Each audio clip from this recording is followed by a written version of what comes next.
प्रधानमंत्री नरेंद्र मोदी ने चेन्नई के बाढ़ प्रभावित इलाकों का जायजा लिया। बाढ़ का जायजा लेने के बाद पीएम मोदी ने मुख्यमंत्री जयललिता से मुलाकात की। कहा, मुश्किल घड़ी में तमिलनाडु के लिए कम नहीं होगी मदद। तमिलनाडु सरकार को मदद के तौर पर केंद्र से 1000 करोड़ रुपए दिए जाएंगे। The government of India stand by the people of Tamil Nadu in their hour of need. I have directed that rupees 1000 crore be released immediately. Chennai में राहत और बचाव कार्य में एनडीआरएफ के 1200 जवान जुटे हैं। वहीं सेना ने भी रेस्क्यू ऑपरेशन तेज कर दिया है। हेलीकॉप्टर से लोगों तक खाने पीने का सामान और दूसरी जरूरी चीजें पहुंचाई जा रही हैं। बारिश के चलते चेन्नई में ट्रेन और हवाई सेवा शुरू होने के आसार कम दिख रहे हैं। एयरपोर्ट पर फंसे 700 लोगों को सुरक्षित भेज दिया गया है। बंगाल की खाड़ी से लो प्रेशर एरिया तमिलनाडु की तरफ धीरे धीरे बढ़ रहा है।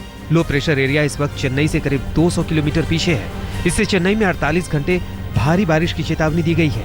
खतरा तमिलनाडु के पड़ोसी राज्यों पर भी मंडरा रहा है। आंध्र प्रदेश के दक्षिणी इलाकों में अगले 24 घंटे में भारी बारिश की चेतावनी है।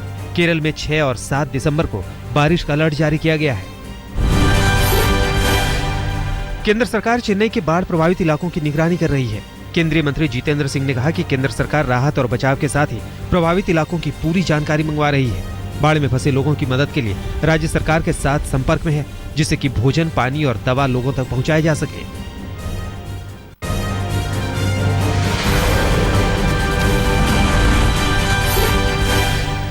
आरएसएस चीफ मोहन भागवत के राम मंदिर बनाने वाले बयान पर सियासी बयानबाजी शुरू हो गई है। सहयोगी पार्टी शिवसेना ने जहां मंदिर बनाने की तारीख की मांग की, वहीं ये भी कहा कि अगर मंदिर नहीं बना तो जनता माफ नहीं करेगी।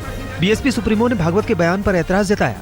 मायावती ने कहा कि सुप्रीम कोर्ट में मामला चल रहा है, ऐसे में बयान से कानून व्यवस्था बिगड़ सकती है। मोहन भागवत के बयान पर बिहार के मुख्यमंत्री ने भी संघ और बीजेपी पर निशाना साधा। नीतीश कुमार ने कहा कि राम मंदिर बनाने की बात करने वाले तारीख नहीं बताते। भाजपा, आरएसएस, ये सबका एक नारा है, राम लला हम आएंगे, मंदिर वहीं बनाएंगे, तारीख नहीं बताएंगे। सीपीआई नेता डी राजा ने भी भागवत के बयान का विरोध करते हुए कहा कि आरएसएस खुद को गैर संवैधानिक अथॉरिटी मानती है, जो सरकार को मनमाने आदेश दे सकती है। वहीं अयोध्या विवाद में अपील करने वाले हाशिम अंसारी ने कहा कि वो हर हाल में बाबरी मस्जिद चाहते हैं। कांग्रेस पार्टी ने भी संघ प्रमुख के बयान का विरोध किया। दिग्विजय सिंह ने कहा कि राम मंदिर से भागवत और बीजेपी को मतलब नहीं है, बस स्वार्थ साधने के लिए मुद्दा है। दिल्ली जन लोकपाल बिल के खिलाफ स्वराज अभियान के सदस्यों ने गुरुवार को प्रदर्शन किया।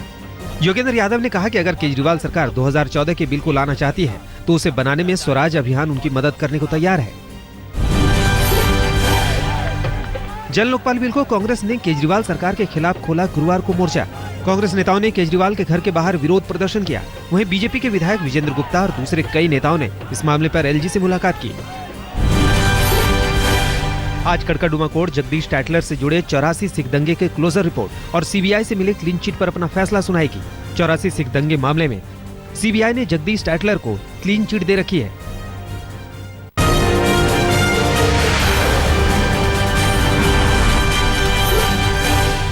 प्रधानमंत्री नरेंद्र मोदी 12 दिसंबर को वाराणसी जाएंगे। पीएम के साथ जापान के प्रधानमंत्री शिंजो एबे भी वाराणसी पहुंचेंगे। पीएम अपने संसदीय क्षेत्र में 5 घंटे रहेंगे।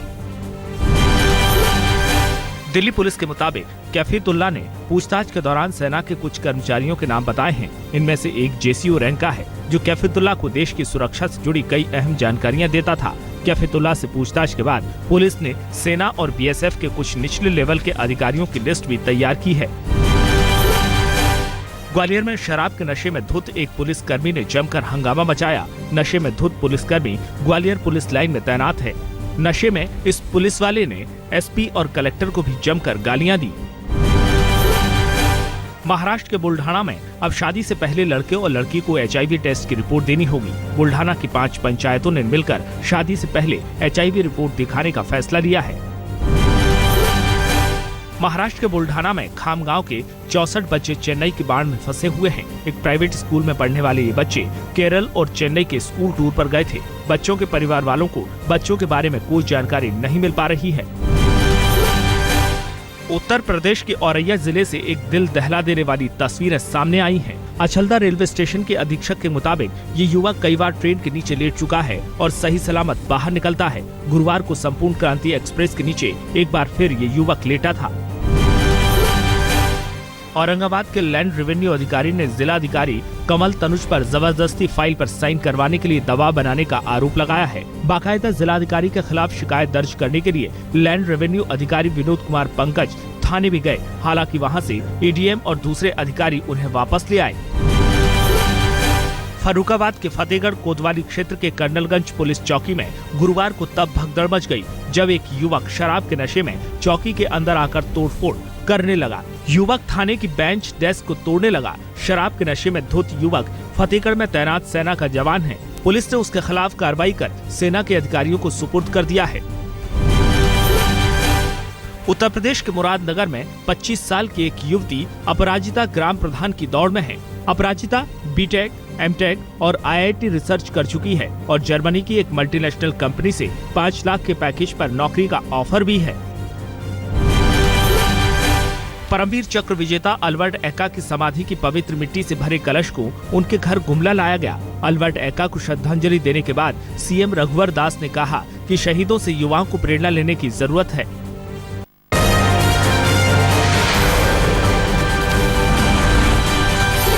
मुंबई के चीरा बाजार में बीती रात सिलेंडर फटने से आग लगी। आग पर काबू पाने के लिए 12 फायर इंजन और टैंकर की मदद ली गई। इस घटना में 4 लोग घायल हुए हैं। आग बिल्डिंग के ग्राउंड फ्लोर में एक गोदाम में लगी थी। जम्मू पठानकोट नेशनल हाईवे पर एक तेल टैंकर में आग लग गई। खबर है कि आग लगने से टैंकर का ड्राइवर भी जल गया। टैंकर में आग लगने की घटना कठुआ से 20 किलोमीटर दूर चन्नी के पास की है। अपनी गलती छिपाने के लिए झालावाड़ में भवानी मंडी पुलिस थाने ने 24 घंटे के अंदर लॉकअप का हुलिया बदला। पुलिस पर एक नाबालिग को लॉकअप में बंद करने का था आरोप। मुंबई में 7 साल के एक मुस्लिम बच्चे के गीता के ज्ञान से लोग हैरान हैं। धारावी रहने वाले इस बच्चे को गीता के श्लोक याद हैं। राजस्थान के रणथंभौर में शिफ्ट किए गए उस्ताद नाम के बाघ की तबीयत खराब हो गई है। वन विभाग के अधिकारी उस्ताद की वास्तविक हालत बताने से कतरा रहे हैं। पंजाब के होशियारपुर की सीजेएम कोर्ट ने बाबा रामदेव को कोर्ट में हाजिर होने का समन दिया है। बाबा रामदेव पर 2014 लोकसभा चुनाव के दौरान राहुल गांधी पर दलितों को लेकर विवादास्पद बयान देने का आरोप है। बिहार के किशनगंज में ट्रक और एसयूवी की टक्कर में 6 बच्चों की मौत के बाद लोगों ने जमकर प्रदर्शन किया। नेशनल हाईवे 31 पर गुस्साई भीड़ और पुलिस में झड़प भी हुई। चिट्टियां कलाइयां और बेबी डॉल जैसे हिट सॉन्ग गाने वाले सिंगर कनिका कपूर की आवाज इन दिनों बॉलीवुड पर छाई हुई है। कनिका आजकल बॉलीवुड के हर बड़ी फिल्म के डांस सॉन्ग के लिए पहली चॉइस है और अब ये सिंगिंग सेंसेशन एक नया गाना लॉन्च कर रही है, super girl from China.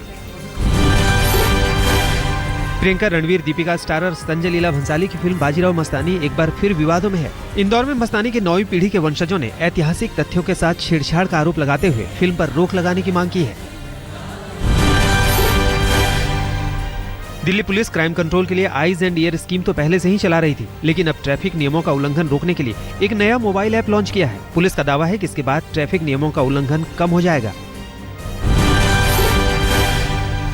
Delhi में कूड़ा चुनने वाले मोहम्मद हामिद को यूएन पुरस्कार मिलेगा। हामिद एक एनजीओ से प्रशिक्षण लेकर ई कचरा उठाते हैं।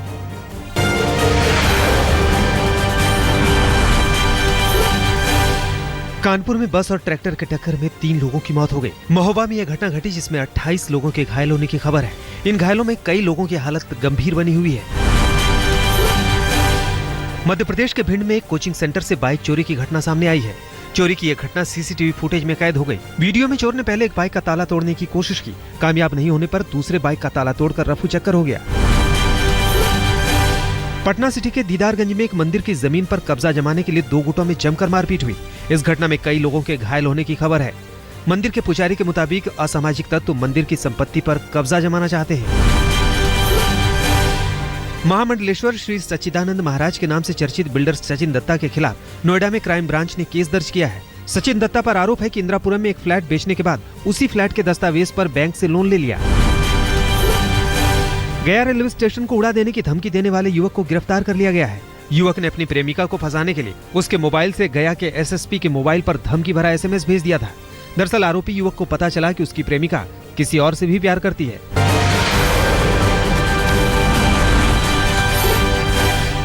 दक्षिण अफ्रीका के खिलाफ कोटला टेस्ट के पहले दिन टीम इंडिया का स्कोर रहा 7 विकेट के नुकसान पर 231 रनों का। अजिंक्य रहाणे को छोड़कर दक्षिण अफ्रीकी गेंदबाजों के सामने किसी का बल्ला नहीं चला। कप्तान विराट कोहली भी 44 रन बनाकर पेविलियन लौट गए।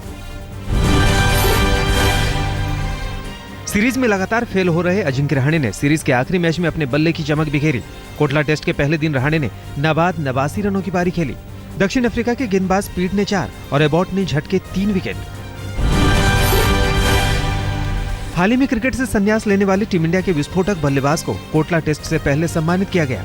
भारतीय क्रिकेट में शानदार योगदान के लिए बीसीसीआई ने सहवाग को सम्मानित किया। इस मौके पर वीरू अपनी मां, पत्नी और दोनों बेटे के साथ स्टेडियम में पहुंचे। एक इनिंग में 319 रन के रिकॉर्ड को तोड़ने वाले बल्लेबाज को वीरेंद्र सहवाग देंगे फरारी गिफ्ट। कोटला स्टेडियम में वीरेंद्र सहवाग ने कहा कि जो बल्लेबाज उनके रिकॉर्ड को तोड़ेगा उन्हें वीरू फरारी गिफ्ट करेंगे।